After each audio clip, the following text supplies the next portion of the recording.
A gente volta do intervalo com uma entrevista especial com Bruno Tis, jornalista, escritor e editor e sócio de uma editora que vai comentar um pouquinho sobre o faturamento do mercado literário, que teve um saldo positivo nos primeiros meses de 2022. Bruno, muito obrigada pela participação no Jornal do Rio. Prazer estar aqui, especialmente para falar de livros.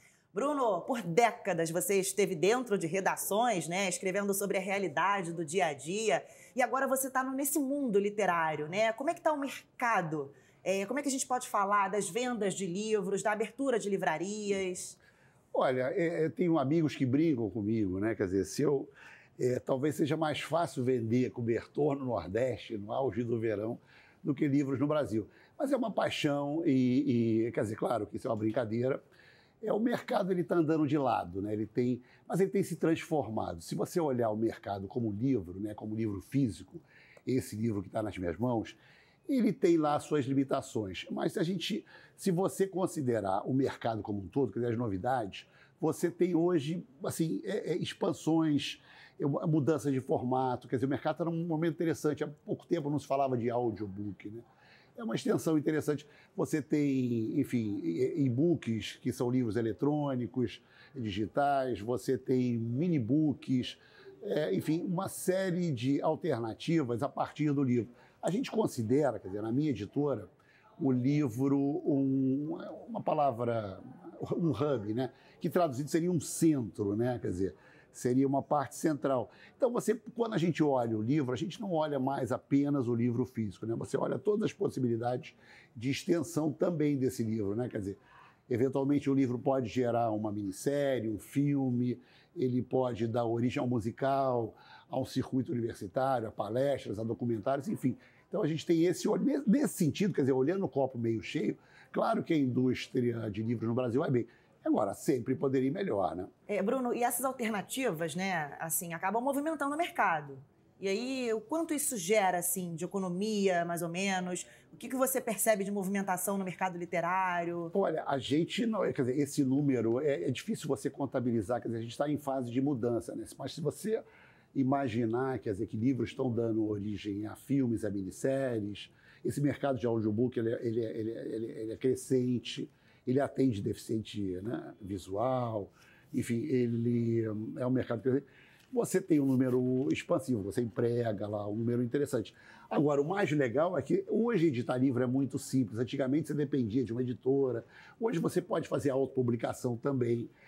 Enfim, os ambientes, os aplicativos oferecem chance de você fazer 10, 15, 20 livros, o que era impossível antigamente, né? Quer dizer, a menor tiragem, sei lá, eram 1.000 exemplares, 2.000. Hoje você pode juntar. Então você vê nascer muitas pequenas editoras, são coletivos, né? Para editar livros interessantes, relevantes, importantes, curiosos. Então hoje também você tem essa perspectiva, né?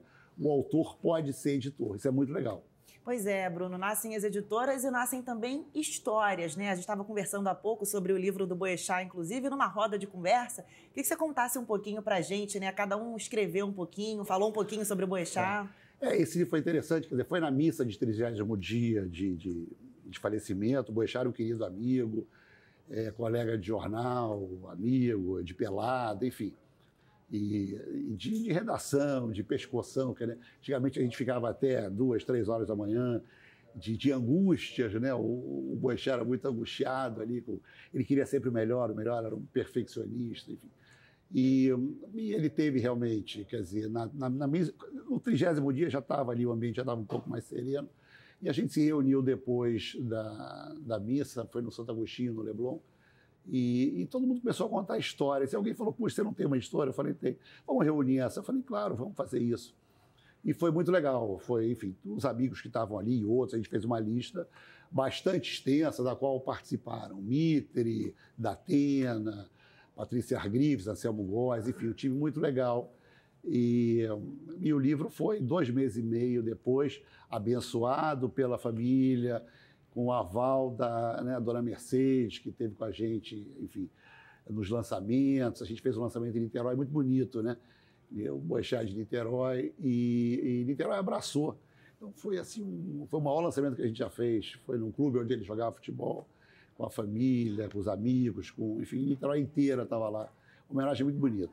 só com realidades. Mas, Bruno, você também se aventurou agora, né, lançando o seu primeiro livro de ficção. Como é que foi isso? Pois é, eu tenho uma editora que é a Máquina de Livros, que é uma editora de não ficção, porque a gente não que a gente tenha nenhum preconceito, ao contrário, eu escrevi um livro, mas a gente não entende nada de ficção, né?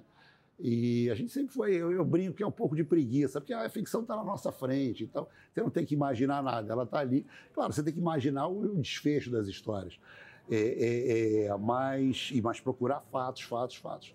Então a gente é viciado em realidade, né? E eu, lá no meio da pandemia, tenho alguma coisa que o Nelsinho Mota, ele se refere como sobras completas. Acho que todos nós, jornalistas, enfim, e mesmo escritores, você tem lá o início de uma peça de teatro, um projeto de romance, um sketch, alguma coisa desenhada para um musical, contos, enfim, uma série de coisas. E eu um dia lá achei que eu estava com tempo, tinha uma semana livre dentro da minha agenda, e eu falei, não, vou escrever alguma coisa. Aí peguei, fui lá nessa gaveta eletrônica, evidentemente, puxei lá, podia puxar qualquer coisa, puxei a primeira coisa que me veio, e era o esboço dessa história, né? Então, e comecei a escrever. Mas, assim, o desafio foi não parar. Quer dizer, então eu criei comigo mesmo, assim, um compromisso de só parar quando eu soubesse como continuar no dia seguinte, enfim. Mas é complicado, né? Não é assim, mas é gostoso. Eu aconselho a todo mundo, acho que todo mundo conta a história, todo mundo pode escrever. Eu vou contar aqui uma história, então, para encerrar, O Canto do Violino, que é uma história, enfim, é um livro de suspense, é um advogado que resolve aprender violino aos 42 anos e ele compra o violino usado na internet e manda consertar, e a pessoa que conserta fala assim, olha, o violino está legal, ele vai ficar bom, agora eu achei algumas coisas dentro do tampo.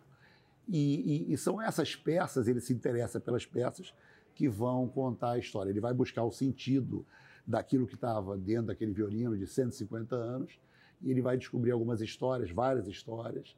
E é uma discussão, enfim, e tem várias discussões permeando o livro, né? Mas eu vou contar uma história. Uma vez eu fui entrevistar o Darcy Ribeiro, grande mestre, eu adorava entrevistar o Darcy Ribeiro, e fiz aquela pergunta óbvia e boba, né, de jornalista lá. Eu falei, professor, qual o seu grande livro? Ele falou assim, meu filho, são todos geniais, né? Então eu vou parafraseando o professor Darcy Ribeiro, é o livro genial.